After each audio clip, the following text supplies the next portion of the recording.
오늘 새벽 말씀 묵상을 통해서 여러분을 뵙습니다. 오늘의 말씀을 통해 지혜로운 하루가 되시길 소망합니다. 오늘 아침에 묵상할 말씀 제가 봉독하겠습니다. 누가복음 12장 54절부터 59절까지입니다. 거룩하신 하나님의 말씀입니다. 또 무리에게 이르시되 너희가 구름이 서쪽에서 이는 것을 보면 곧 말하기를 소나기가 오리라 하나니 과연 그러하고 남풍이 부는 것을 보면 말하기를 심히 더우리라 하나니 과연 그러하니라. 외식하는 자여 너희가 천지의 기상은 분간할 줄 알면서 어찌 이 시대는 분간하지 못하느냐. 또 어찌하여 옳은 것을 스스로 판단하지 아니하느냐. 내가 너를 고발하는 자와 함께 법관에게 갈 때에 길에서 화해하기를 힘쓰라. 그가 너를 재판장에게 끌어가고 재판장이 너를 옥졸에게 넘겨주어 옥졸이 옥에 가둘까 염려하라. 내게 이르노니 한 푼이라도 남김이 없이 갚지 아니하고서는 결코 거기서 나오지 못하리라 하시니라. 아멘. 최근 대한민국에서 가장 이슈가 되고 있는 일이 무엇인 줄 아십니까? 바로 주식입니다. 1,000,000명이 주식을 이미 하고 있고 지금도 처음 시작하거나 시작한 지 얼마 안 되는 주린이가 170만 명이나 있다고 합니다. 경제 전문가들은 점점 더 주식에 대한 관심이 많아질 것이라고 예상하고 있습니다.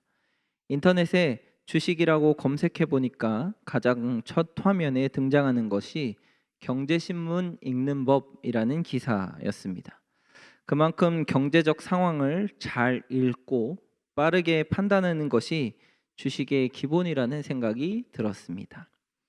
그래서 주식을 하는 많은 분들이 진짜 정보와 가짜 정보를 제대로 읽어내기 위한 노력을 하는 것이라고 생각했습니다. 읽는 것이 얼마나 중요한지를 알 수 있는 대목입니다. 한 가지를 더 살펴보겠습니다. 기상청의 날씨를 예보하는 예보관은 초단기, 단기, 중기, 장기 예보관으로 나뉜다고 합니다. 예를 들면 초단기 예보관은 현재부터 앞으로의 6시간까지의 기상현상을 10분마다 예보한다고 합니다. 이렇게 세분화해서 기상을 읽으려고 노력함에도 불구하고 우리나라 기상청의 정확도는 90% 이하라고 합니다.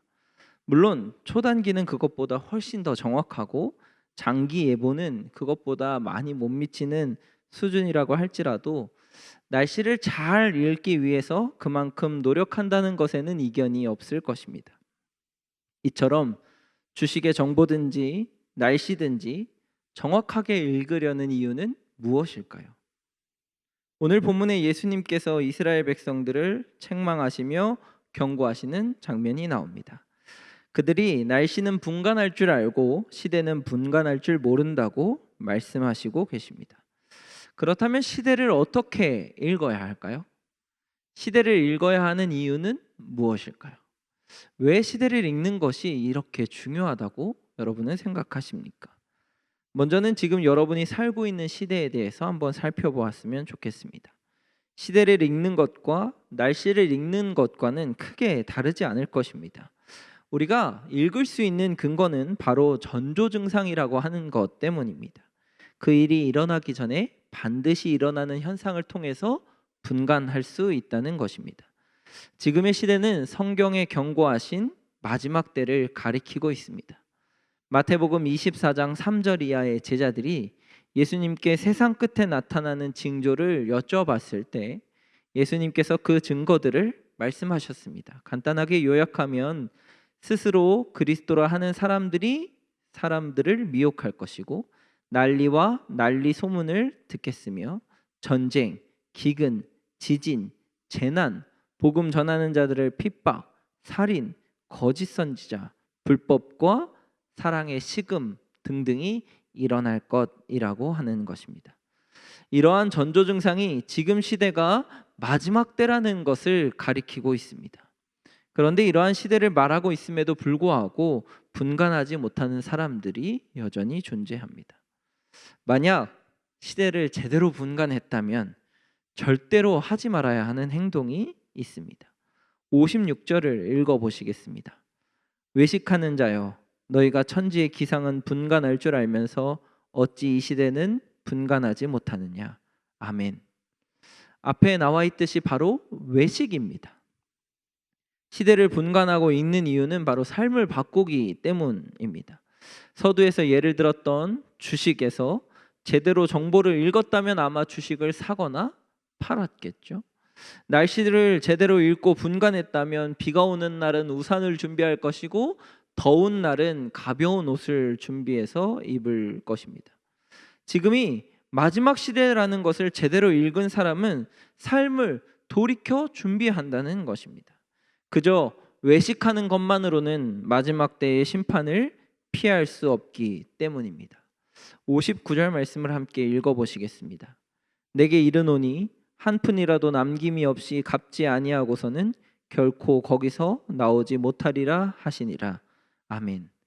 남김없이 갚지 않고서는 마지막 때를 피할 수 없기 때문에 지금 전조 증상이 있을 때에, 기회가 있을 때에 삶을 바꾸고 외식을 피하고 마음과 뜻을 다하여서 죄를 회개하는 것, 그것이 시대를 제대로 분간한 사람이 취할 행동이라는 것입니다.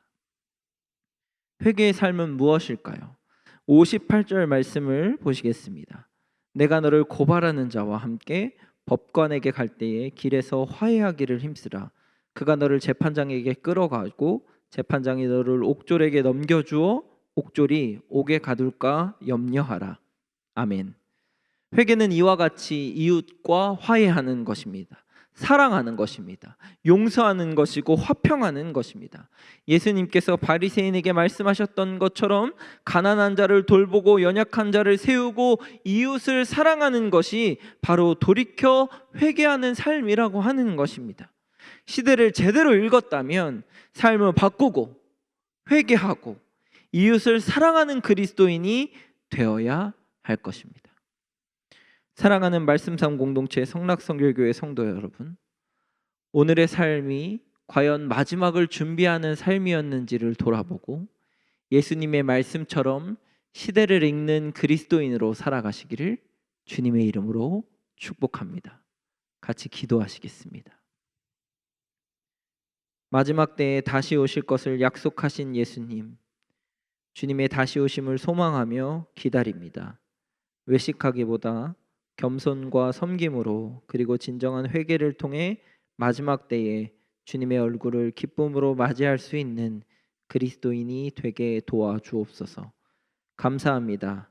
시대의 주인이신 예수 그리스도의 이름으로 기도드립니다. 아멘.